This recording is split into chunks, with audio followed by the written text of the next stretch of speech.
Good morning, happy Monday. I hope you had a great weekend and happy 4th of May, so may the 4th be with you. But back with the Friendship War. Last time we left off in the middle of the chapter, so we're going to keep going with the Friendship War. But it keeps happening, which makes me wish I could stop observing my own thinking, which only makes me think more. Hank's been thinking too. How many different kinds of buttons can we identify? So far, I've only seen one actual collector, me. I'm calling myself a hunter-gatherer. Then there are kids like that guy. He points to a boy swinging at a shoelace loop that must be loaded with 40 or 50 bunches of buttons. I'd call him a getter, someone who just wants more. How about traders, kids who like making the deals more than they like the buttons themselves? Hank nods. Absolutely. Traders are a definite species. And I've also spotted 3 or 4 color nuts, kids who mostly go for one particular color. He smiles. And then there are the metalheads. Right. And the military metalheads are a subspecies. Then, trying not to sound too curious, I say, how about Ellie? What's her category? Maybe a crafter on account of the stuff she's making? But when Ellie's got us all to bring buttons to lunch, that's what really got things moving. And then the first bracelet she made last week, that got a ton of kids hooked. Might have to call Ellie a trendsetter, which means a lot of the other kids are followers. I'm a little scared to ask this, but I say it anyway. So, what would you call me? You? He has to pause, and I'm worried about that. I've put him on the spot, and he thinks I'm trying to be cute, but I've got to call you a catalyst. Except that's not a category, because there's only one catalyst. You started everything. And when you gave away those buttons last week after lunch, that was pivotal. Without you, none of this would be happening. I wouldn't be collecting, and I wouldn't know what bakelite is or how I got used to making fantastic Art Deco buttons. I wouldn't even know what Art Deco means. Catalyst. I like that. I like it so much I almost blush. It's a word I know from chemistry. A catalyst releases energy. Add the right catalyst and a process speeds up, like a solid turning into a liquid, or a liquid separating into different gases. And of course, a catalyst can also make everything burst into flames and destroy the whole lab. So yeah, Grace is definitely the catalyst. We stop beside the art room bulletin boards because Hank has to turn here to head for Mr. Scott's homeroom. I think he wants to say something, so I wait. And I'm right. See you at lunch, okay? Okay.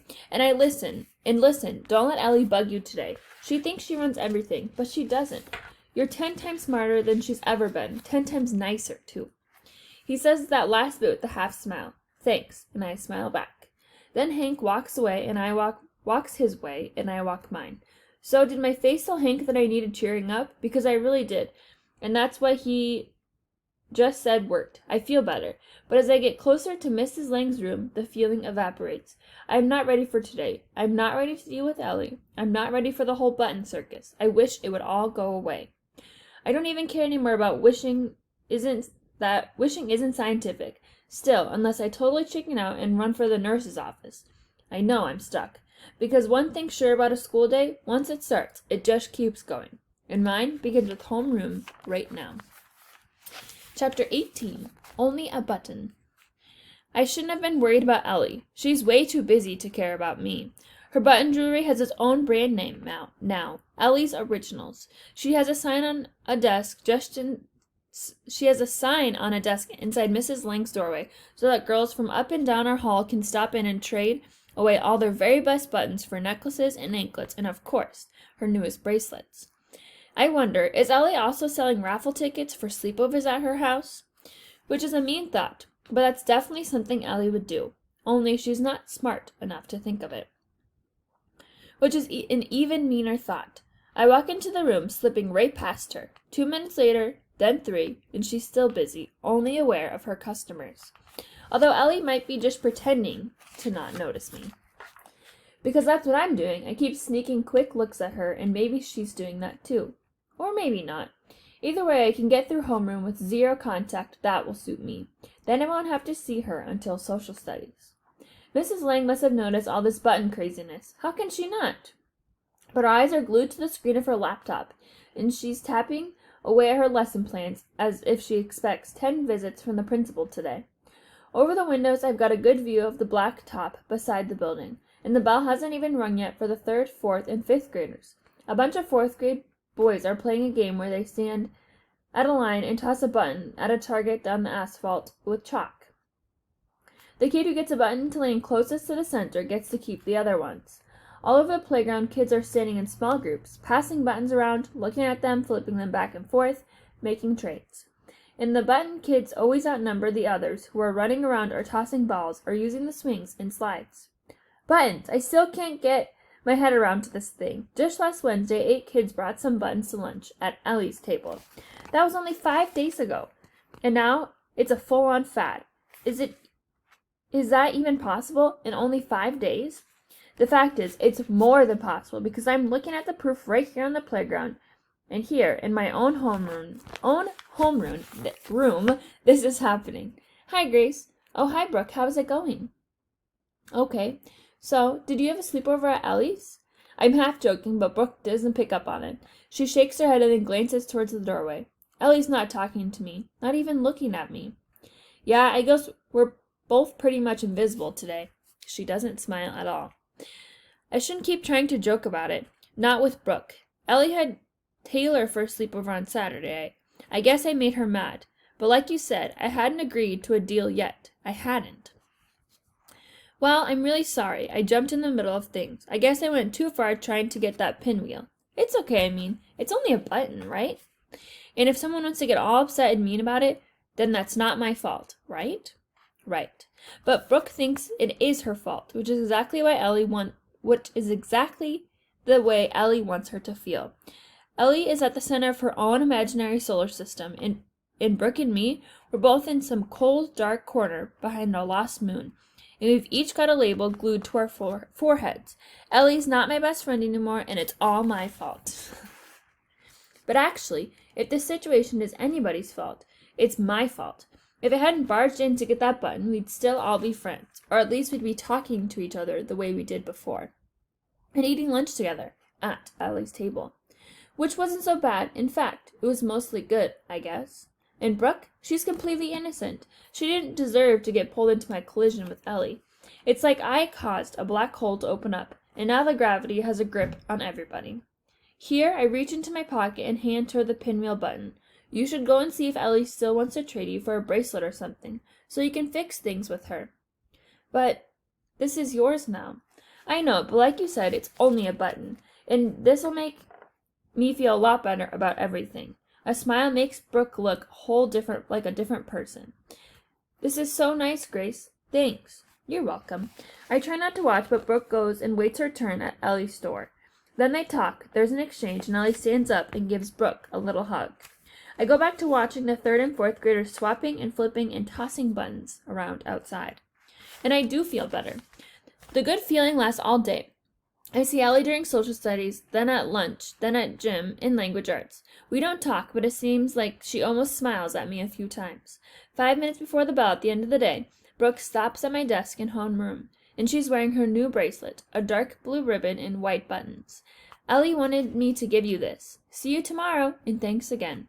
It's a piece of paper folded, sort of like an envelope, and there's a note on the inside written in Ellie's perfect cursive. Brooke told me what you did, so I wanted you to have this. And when I unfold the paper, it's the pinwheel button, except not quite. It's been snapped into 3 jagged pieces, totally destroyed. Chapter 19, Scars. I'm not getting mad. It's just a button. Let it go.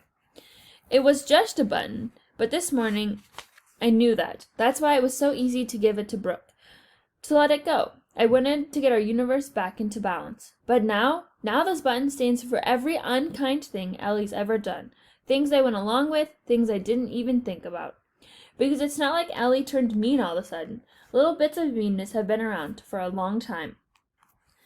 Just not so much out in the open. Before I used to laugh when Ellie whispered something about another girl, about how awful her clothes looked, or how someone's nose was shaped funny, or how some girl talked too loud or said something that was not smart. And now the meanness is aimed at me. So I probably deserve this. What did I like about Ellie anyway? How come I thought we were such great friends? It's a hard question. Then it hits me. Other kids must have thought I was kind of mean too, because I was Ellie's friend. Did some of her meanness rub off on me, just from hanging out every day? Did I get infected? Is that how meanness spreads, scientifically? And how mean did I let myself get? Did I go along with Ellie so we could keep being best friends? I guess I must have. But I now know it's not really accurate to think about Ellie as if she were this totally horrible person. I've seen her good side too. I have. She can be generous, sort of. And kind, sort of. And also clever and silly and even sweet. Truly sweet. Like when she got choked up talking about the buttons that had been on her grandfather's suit. That was totally sweet. So maybe I need to find the least mean way to deal with this incident. Maybe I need to keep trying to be kind to Ellie, no matter what. Or maybe even just let it go, let it drift away into space, let it vanish without reacting at all. I'm still sitting at my desk as the final bell rings, and I notice that my right hand is throbbing. So I look down, and it hurts to open my fist. I've been squeezing the broken pinwheel button with so much force that the rough edges have pressed little red dents and ridges into the skin of my palm, like scars. When water reaches its freezing point, it turns to ice instantly, and just like that, I feel decision snap into my place, clear and cold and hard. I'm not letting Ellie get away with this. All right, you have a great Monday. I will be back tomorrow to continue the Friendship War, and the next chapter is called Fad Gone Bad. So we'll have to see what happens with Ellie and Grace. Have a great day.